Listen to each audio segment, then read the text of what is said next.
Hello, আসসালামু আলাইকুম। আমি নানজুসি ড্রিম থেকে নানজুসি বলছি। আপনারা সবাই কে কেমন আছেন আমাকে অবশ্যই কিন্তু কমেন্টসে জানাবেন।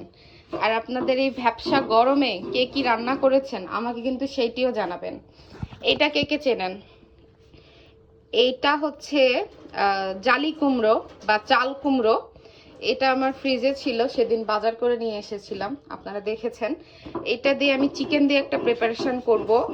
আর এই যে দেখছেন একদম টাটকা টাটকা শাক, এটা হচ্ছে লাউ শাক। এটার একটা বাটা ভর্তা হবে, আপনারা বাটার আওয়াজ কিন্তু শুনতে পাচ্ছেন। এটার ভর্তার প্রিপারেশন হচ্ছে, ভর্তাতে যা যা লাগবে একটু একটু এই যে কাঁচামরিচ, কাঁচা রসুন। এই যে ভর্তাটা কিন্তু আমি কোনো কিছু করি নাই, ফার্স্টে আগে বাটতেছি, বেটে নেওয়ার পরে এটার প্রিপারেশন আছে।